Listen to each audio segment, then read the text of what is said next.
Hello students. तो बेटा आज हम स्टार्ट करते हैं topic gravitational potential. Last video में हमने आपको पढ़ाया था कि एस्केप वेलोसिटी क्या होती है।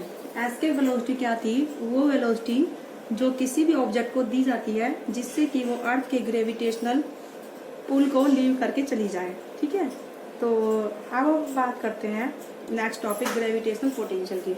अर्थ के केस में जो हमारी एस्केप वेलोसिटी थी बेटा वो 11.2 किलोमीटर पर सेकंड आई थी। ठीक है, तो यानी कि एक सेकंड में ऑब्जेक्ट कितना ट्रेवल करना चाहिए? 11.2 किलोमीटर। अब हम बात करते हैं ग्रेविटेशनल पोटेंशियल। ग्रेविटेशनल पोटेंशियल बेटा क्या होता है? मतलब किसी भी पॉइंट पर अगर हमें ग्रेविटेशनल पोटेंशियल बताना हो, ठीक है, अर्थ के ग्रेविटेशनल फील्ड में, तो जैसे हमारे अर्थ का ग्रेविटेशनल फील्ड है, मतलब सॉरी ये हमारी अर्थ है, ठीक है, हमें पॉइंट पी पर ग्रेविटेशनल पोटेंशियल बताना है। क्या बताना है? पॉइंट पी पर ग्रेविटेशनल पोटेंशियल। तो हम कैसे बताएंगे? ठीक है, तो कैसे बताएंगे? ये हमारी अर्थ है, इसका मास मैंने कैपिटल एम लिखा हुआ है, तो मुझे पॉइंट पी पर ग्रेविटेशनल पोटेंशियल बताना है। तो हम उस ग्रेविटेशनल पोटेंशियल को कैसे बताएंगे बेटा? पॉइंट पी पर कि it is defined as amount of work done. ठीक है, amount of work done, unit mass मतलब जिसका मास कितना? 1 किलोग्राम।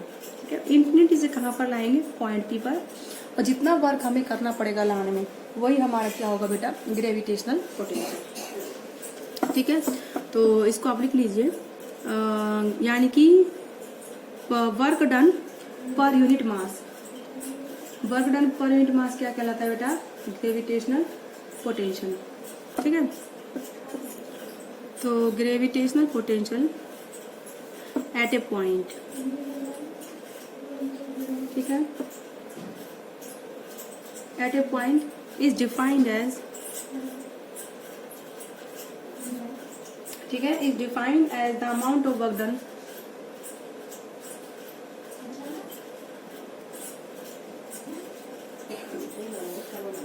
ठीक है, amount of work done in bringing unit mass from infinity to that point. ठीक है बेटा, कहां से कहां तक?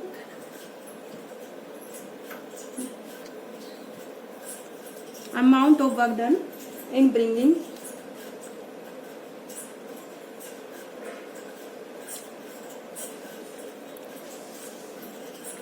body of unit mass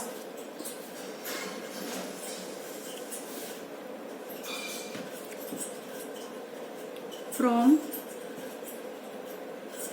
infinity to that point। ठीक है, जिस पॉइंट पर हमें पोटेंशियल निकालना है, तो इन्फिनिटी से उस पॉइंट तक हमें जितना वर्क करना पड़ेगा हमें, उसको हम क्या बोलेंगे? Gravitational potential. मैथमेटिकली कैसे दोगे बेटा इसका फॉर्मूला? वी, कैपिटल वी दिखाऊंगी मैं पोटेंशियल के लिए, और इस सफिक्स में मैंने लिखा है ग्रेविटेशनल।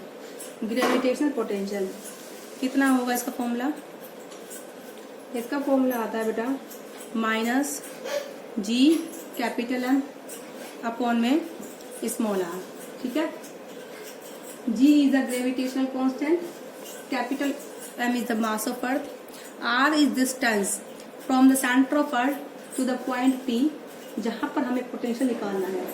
सेंटर ऑफ अर्थ से पॉइंट पी का डिस्टेंस, सेंटर ऑफ अर्थ से पॉइंट पी का डिस्टेंस जहां पर हमें ग्रेविटेशनल पोटेंशियल निकालना है, यानी कि ये जो इसका सेंटर है, इस पॉइंट का डिस्टेंस कितना हो गया? आर। तो हम इसे देते हैं माइनस का जी एम अपॉन आर से। तो इसकी एसआई यूनिट क्या हो जाएगी बेटा? देखो, ठीक है, एसआई यूनिट होती है, SI unit of gravitational potential is joule पर किलोग्राम। ठीक है बेटा, कैसे देते हैं बेटा? जूल पर किलोग्राम से। और ग्रेविटेशनल पोटेंशियल हमेशा कैसा होगा? किसी पॉइंट पर नेगेटिव, क्योंकि फोर्स कैसा है? ये अट्रैक्टिव फोर्स है ग्रेविटेशनल पोटेंशियल का। ठीक है, तो इट इज ऑलवेज नेगेटिव।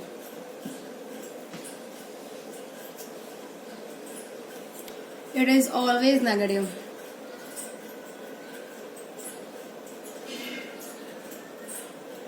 ठीक है, ये हमेशा कैसे होगा? नेगेटिव होगा ग्रेविटेशनल पोटेंशियल। अब आगे आता है हमारा जब हम इन्फिनिटी की ओर जाएंगे तो ये इनफाइनाइट पर जाके कितना हो जाएगा, 0। क्योंकि देखो जब हमारा डिस्टेंस इनफाइनाइट होगा तो पोटेंशियल कितना हो जाएगा, 0। ठीक है, तो इसको आप लिख लीजिए, आप इस चीज़ को लिख लीजिए, मैं लिखवा देती हूँ। It becomes 0 at object move towards infinity. ठीक है, तो इसको लिखना, इट इंक्रीजेज,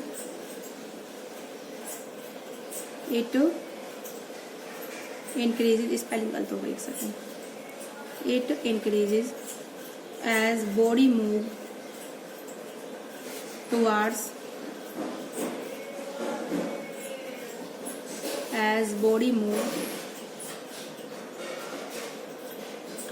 infinity। ठीक है, एंड it becomes 0। क्या बन जाता है बेटा, ये 0। और इन्फिनिटी पर इसकी वैल्यू क्या होती है, मैक्सिमम। तो मैक्सिमम एट इन्फिनिटी, इन्फिनिटी पर कितनी वैल्यू है बेटा इसकी, मैक्सिमम। सॉरी, और अर्थ की सरफेस पर ग्रेविटेशनल पोटेंशियल कितना होगा, at the surface of earth potential कितना हो जाएगा, -g capital M upon R। क्योंकि जब हम अर्थ की सरफेस पर होंगे, मान लो ये अर्थ है, तो अर्थ की सरफेस पर जो डिस्टेंस होगा सेंटर से कितना होगा, R होगा। ठीक है, मान लो इस पॉइंट P पर निकालना है, तो इसका सेंटर डिस्टेंस कितना है, स्मॉल r। ठीक है बेटा, तो सरफेस पर कितना हो गया, स्मॉल r जो कैपिटल R। तो यहाँ पे आप लिख लीजिए, कैपिटल M क्या है, मास ऑफ अर्थ, कैपिटल R क्या है बेटा, रेडियस ऑफ अर्थ। ठीक है, तो capital M is the mass of earth and capital R is the radius of earth. ठीक है, तो ये आपका टॉपिक खत्म होता है ग्रेविटेशनल पोटेंशियल का। अब इसके बाद जो हमारा आता है सैटेलाइट्स के बारे में डिस्कशन आएगा कि सैटेलाइट्स क्या होते हैं, नेचुरल सैटेलाइट्स क्या होते हैं और आर्टिफिशियल सैटेलाइट्स क्या होते हैं, पहले हम ये बताएंगे आपको। ठीक है, तो नेक्स्ट चैप्टर स्टार्ट करते हैं अपना। चैप्टर नहीं मतलब इसी का पार्ट अभी तो आगे, अभी चैप्टर थोड़ा खत्म हुआ है। ठीक है, तो नेक्स्ट जो टॉपिक है बेटा आपका वो है सैटेलाइट्स के बारे में कि सैटेलाइट्स क्या होते हैं। ठीक है,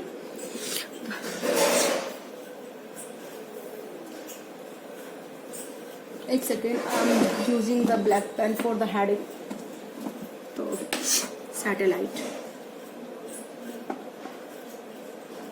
सैटेलाइट कोई भी बॉडी है जो किसी प्लैनेट के अराउंड, कोई भी ग्रह जैसे, उसके अबाउट एक स्टेबल ऑर्बिट में क्या करती है, रिवॉल्व करती है। ठीक है, तो ए हैवी बॉडी, तो यहाँ पे हेवनली बॉडी, ठीक है, भारी बॉडी है, रिवॉल्विंग अराउंड ए प्लैनेट, तो रिवॉल्विंग अराउंड ए प्लैनेट, जो प्लैनेट के अराउंड क्या करती है, रिवॉल्व करती है in stable orbit, in A stable orbit, stable orbit में वो रिवॉल्व करती है। सॉरी फॉर इनकन्वीनियंस बेटा, तो इज कॉल्ड सैटेलाइट। तो एक हैवी बॉडी, जैसे ही हमारा प्लैनेट है, कोई भी प्लैनेट मान लो अर्थ लगा लो, इसके अबाउट ये जो बॉडी है क्या करती है, रिवॉल्व करती है। ठीक है, इसी को हम क्या बोलते हैं, सैटेलाइट। हमारे सोलर सिस्टम में 9 जो है प्लैनेट लगा लीजिए, तो काफी सारे सैटेलाइट इनके अराउंड। ठीक है, तो जैसे अर्थ जो है, अर्थ के अराउंड मून रिवॉल्व करता है, तो मून कैसा है, एक सैटेलाइट है, वो कैसा है, वो नेचुरल है। ठीक है, तो उनको हम नेचुरल सैटेलाइट बोलते हैं।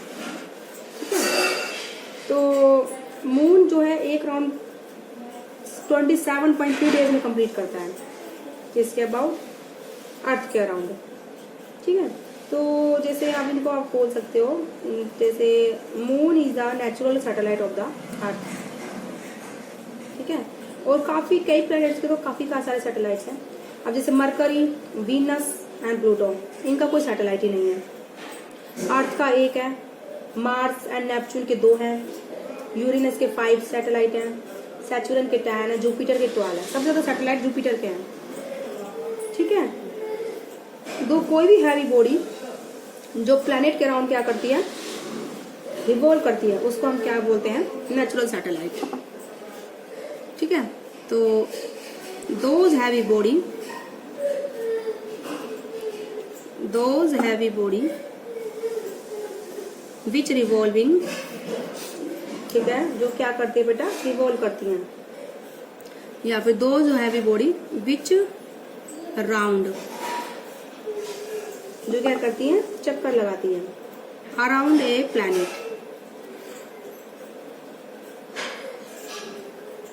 ठीक, किसी प्लैनेट के चारों, तो उसको हम क्या बोलते हैं बेटा, नेचुरल सैटेलाइट। ठीक है, तो गोइंग, रिवॉल्व या फिर गोइंग राउंड बोल दो। ठीक है, around a planet is called natural satellite, are called natural satellite. ठीक है, example, moon is natural satellite of earth. ठीक है, मैं आपको ये पॉइंट लिखवा देती हूँ कि mercury, Venus and Pluto do not have any satellite. Mercury, Venus and Pluto do not have any satellite। ठीक है, ऐसी सेकंड पॉइंट, सबसे ज्यादा सैटेलाइट्स कितने हैं, जुपिटर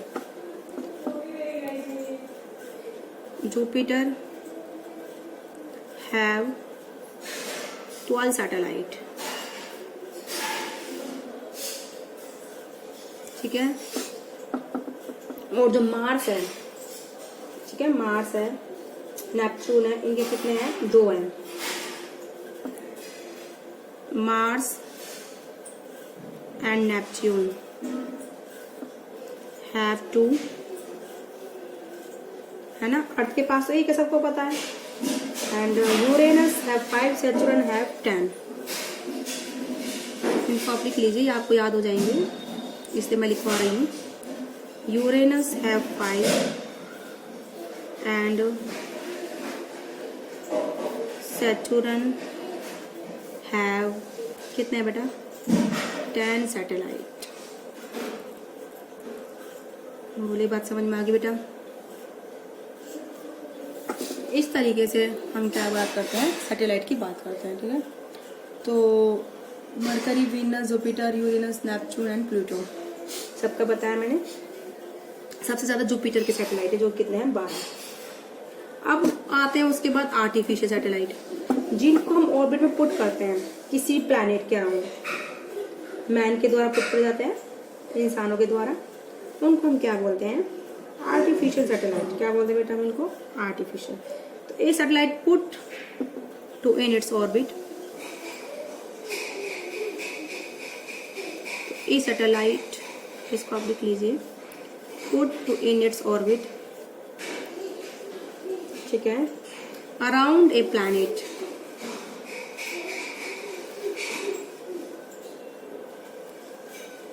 ठीक है, by the man, is called artificial satellite।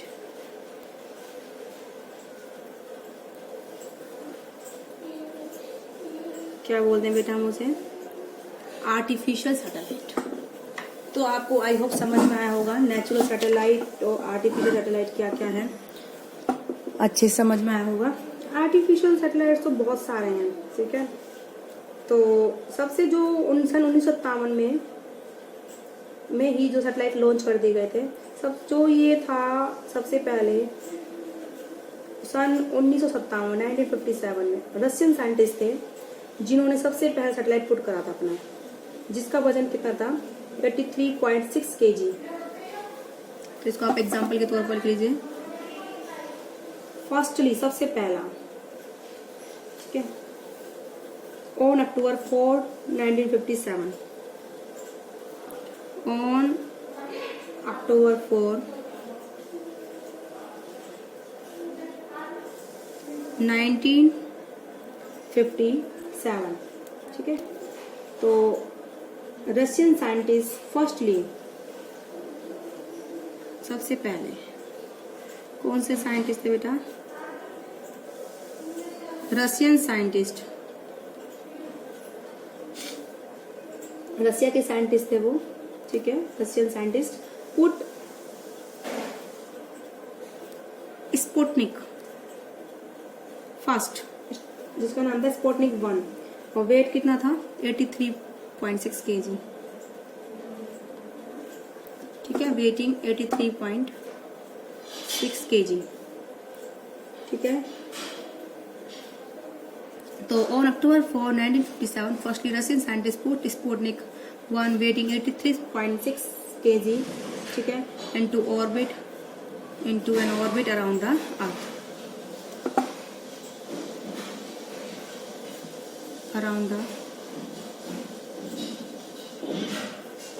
तो ये सबसे मैंने इसको आपको सबसे पहला याद रहे जो बच्चों को, इसलिए मैंने बताया था। इसका जो पीरियड ऑफ रिवॉल्यूशन था वो था बेटा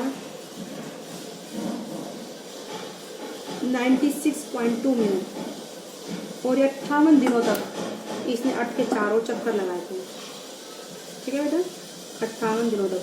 फिर उसके बाद तुरंत फिर 1957 में ही अक्टूबर में स्पुतनिक 2 पुट कराया गया, ठीक है। फिर उसको 58 में यूएसए ने कर दिया, फिर तो उसके बाद होते ही चले गए। तो इसका जो वजन था 83.6 किलोग्राम, ठीक है। इसका पीरियड ऑफ रिवॉल्यूशन था, it's period of revolution is 96.2 minute, was 96.2 minute,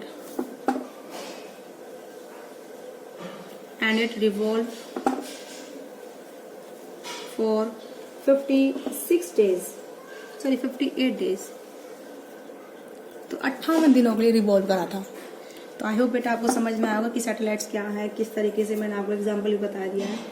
तो आज की वीडियो में बेटा इतना ही। उसके बाद हम नेक्स्ट वीडियो में बताएंगे प्रिंसिपल ऑफ लॉन्चिंग सैटेलाइट, क्या प्रिंसिपल होता है सैटेलाइट्स को लॉन्च करने का। आज की वीडियो में बेटा इतना ही।